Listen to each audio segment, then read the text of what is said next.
mag-pray ka sa loob ng church. Huwag ka maalis. Pag may tinatagpel sa iyo ang Panginoon, hindi yan harusa ng Diyos sa iyo.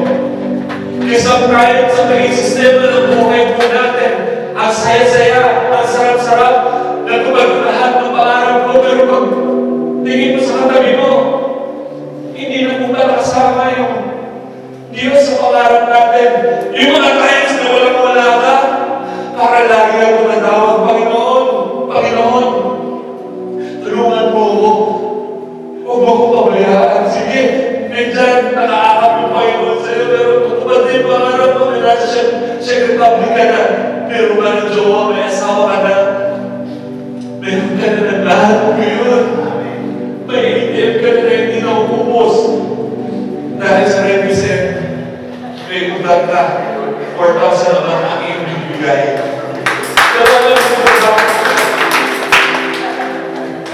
Paglingan ko isang araw, Lord, sorry, wala ako sa'yo. Hindi mo pwedeng sabihin, wala na ang Diyos sa'yo. Ikaw yung kumawala sa pag-iatap mo sa kamay ng Diyos. Sa totoo lang, hindi kami titigil hanggang hindi namin naabot yung kaduluduluhan ng buong Czech Republic na ito.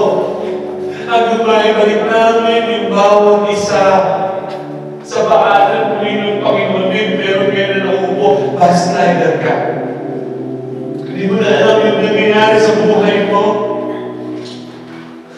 Pero alam mo, gusto ko sabihin sa'yo, kahit gaano yung paglayo mo sa Panginoon, isa lang yung hindi mo mababago. Hindi mo mababago sa mata ng Diyos. Yun ay mahal na mahal ka na gaano ka magkatuloy sa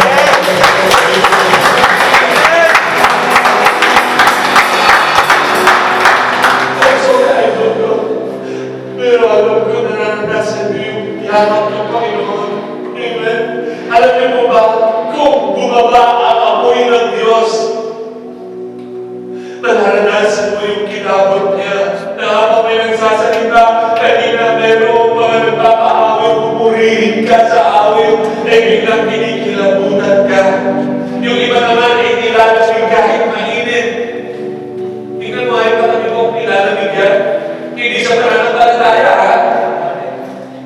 Or, ramdam na ramdam mo parang sobrang init. Yung iba sa inyo nanginginig kanina, actually nanginginig ka dyan. Amen? Yung iba natutumba ng green. Ang iba naman umiiyak. Hanggang ngayon, inaano ba kayo? Amen? Pero alam niyo po ba yung iba sumisigaw? Pero ano sabi na dito, yung iba mayroong speaking in tongues, yung tinatawag na language of heaven. Pero ano sabi na? Do not grieve the Holy Spirit of God. Anong ibig sabihin ito?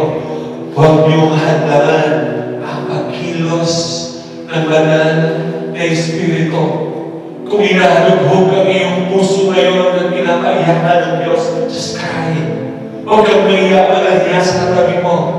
Huwag kang matakot sa mga kasama mo para sabihin kung anong nangyayari sa iyo.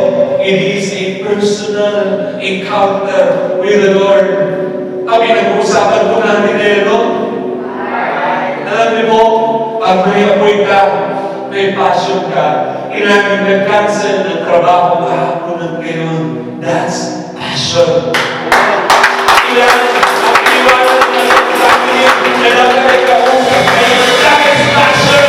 Amen. Ilan kayo nagpapatay na tutulong, pero nagtitigil sa tutulong, that is passion. Amen. When there is fire, there is passion. Amen. Kaya wag mong sasabihin, mahal mo ang Diyos, pero nasalit ka lagi. Hindi ka nakikijoin sa mga gawain. That is not passion. Amen? Kaya kailangan maging maingat po tayo. Dito lang tayo nakakakuha ng tinatawag na apoy. Not in this church, but in every fellowship na may 2 or 3 gathered in His name. So meron naman po akong ibibigay sa inyo na ilang mga pamantayan kung ang puso mo ay may apoy ng ating Diyos. Alam niyo po, isa sa mga pamantayan ng Diyos ay may tinatawag na hearts that ignites to God, or God ignites the hearts. Ano pong ibig sabihin nito? Itong kwento na to ay ika 3 days na nasa tomb si Jesus. Yung Emmaus na yun is almost 7 kilometers from Jerusalem. Doon sa tinatawag na village of Emmaus or Emmaus. Then may dalawang tagasunod si Kristo na nag-usap-usap, naglalakad sila pauwi ng bahay. Then, hindi nila alam, may nag-appear sa kanila na isang lalaki. Kinausap sila. And then, dumating yung time na itong dalawang lalaki, kinikwentuhan ng isang lalaki na ilang lalaki na yun. Tatlo. Sabi nila, nag-uusap sila, alam ba? Kaninong umaga na babalita na yung tomb ni Jesus ay natanggal yung bato para praising. Na yung libingan daw ni Jesus, ni Jesus na yun, ay hindi na nakita yung bangkay. At umuwi po sila sa kanilang bahay. Sumama si Jesus. Sumama yung lalaking yun. Ngayon, doon naganap yung another communion. Itinaas ng Diyos yung kanyang, yung ostya, yung bread, at saka yung wine. Doon nila naalala na eto palang kausap nila ay si Jesus. Kaya binabanggit sila doon para praising. At sabi, di ba ang kausap natin, nararanasan natin yung init, yung fire, yung apoy? Ano po ang ibig sabihin nito sa ating po mga buhay? The moment na sumalubong ang Diyos at ikaw ang sumalubong din sa Diyos, may tinatawag na spark.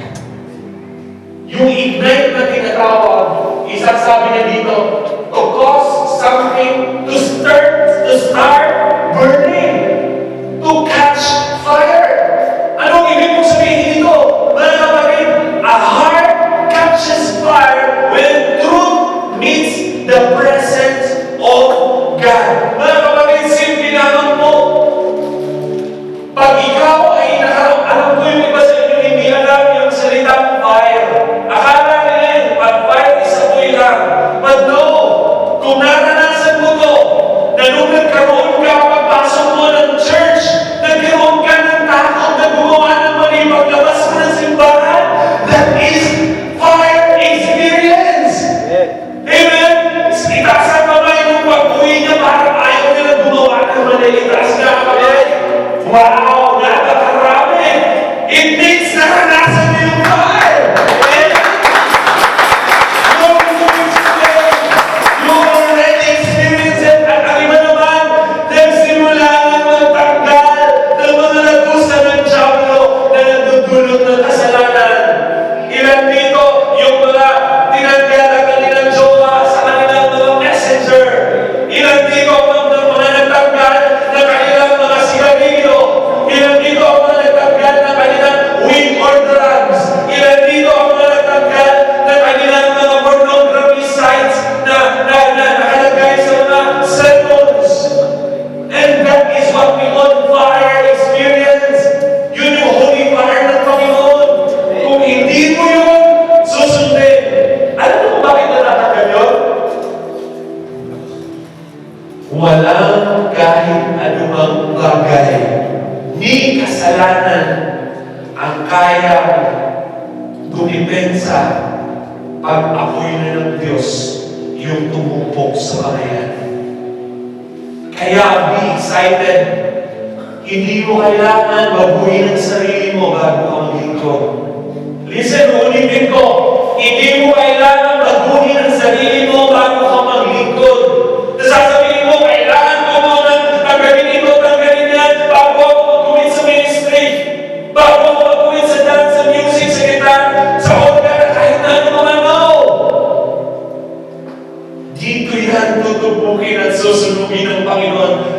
ituring ang serbisyo mo sa ating Panginoon.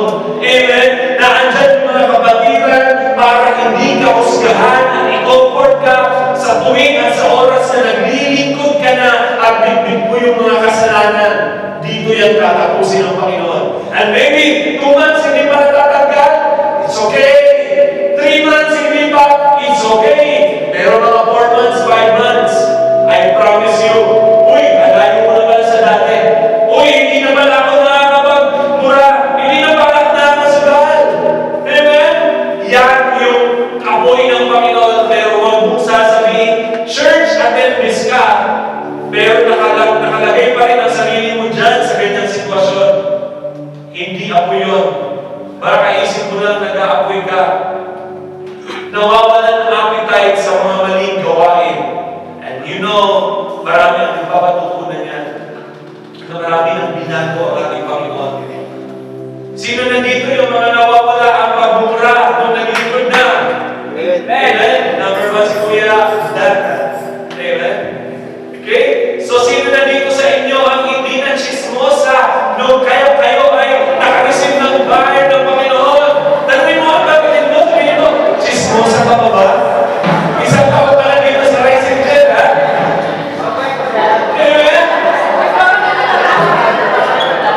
Ano ba? Many people are informed. Tingnan nyo to, ha? Many people are informed but not transformed. They know verses but lack of passion. Amen? Huwag yung sasabihin matalino ka, marami kang alam, matagal ka ng Kristiyano, but if you are not joining the mission, not only in Christ, kahit anong church, what is the use of your wisdom if you are not being used by God? What is the use of your passion if it is not being used by the ministry and in the ministry? And what is the use of yourself kung nandiyan ka lang sa bed mo? That's why you have a story to tell.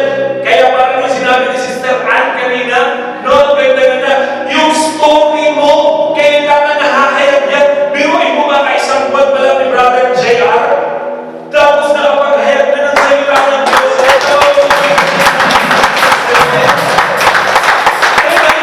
Para sinabi ng demonyo, ginawa mo ako ganito, ginawa mo ako ganyan, ngayon. Gagawin ko yun laban sa'yo. Sino na-inspire kanina may Brother JR?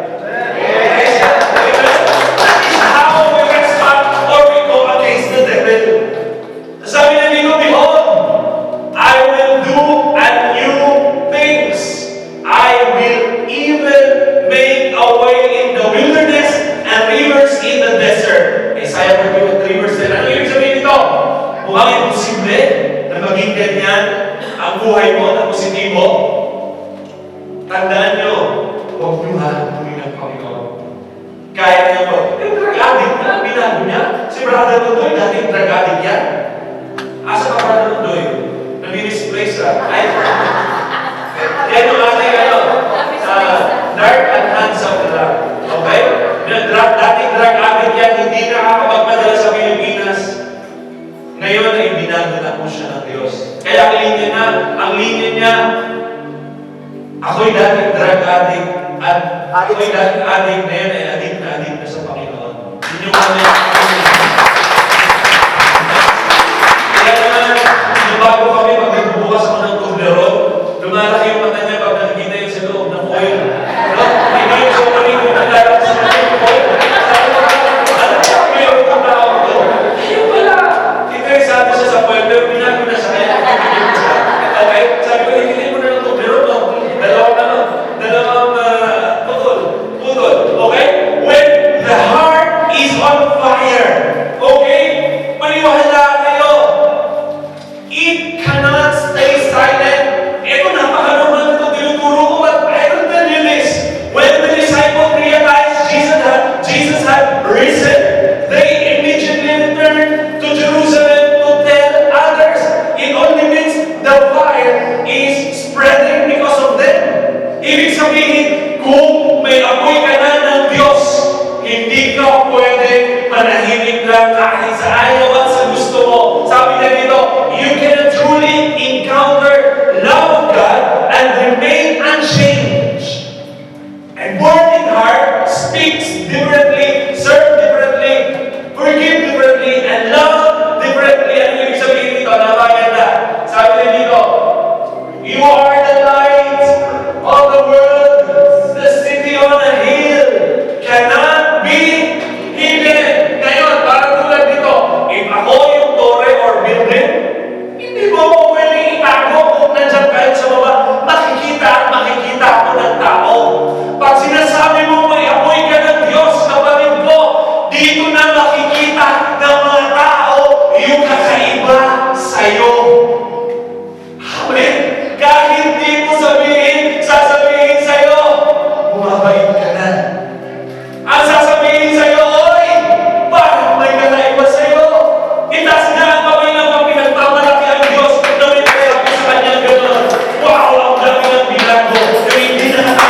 inuusal ka na ng mga ganitong salita, pwede mo ba yun? Mamaya na po yan. Tinuro ako lang siya mag-drums na prayer concert. Eto, tingnan nyo to ha. Pag ikaw ay may apoy ng Diyos, amen? Amen? Pag may apoy ka ng Diyos, ito yung nauusal mo. So, mga marinig? Praise the Lord! Amen? Sino na, yung iba, awkward pa sa ganyan. But if you have this fire, I promise you, amen? Ano sasabihin mo? Pag may problema ka, ano nauusal mo? Amen? Pag ikaw ay nagagalit, ano sasabihin mo? Pag ikaw ay natutugso, ano sasabihin mo? Pag ikaw ay nawawala ng gana pumunta ng church, ano sasabihin mo? Kung may mga nahuhulog na mga materyales na nasisira ang iyong machine, anong sasabihin mo? Pag ikaw ay may sakit at karamdaman at awkward na sa Lord, ano ang sasabihin mo sa demonyo? Hallelujah! Kasi ang tunay na nag-aapoy sa Diyos, walang lalabas na masama sa labi mo. Why? Because deep within your heart, there is the fire that comes from the Lord.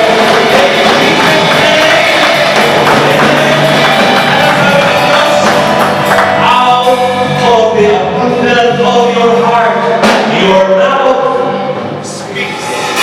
Out of the abundance of your heart, your mouth speaks.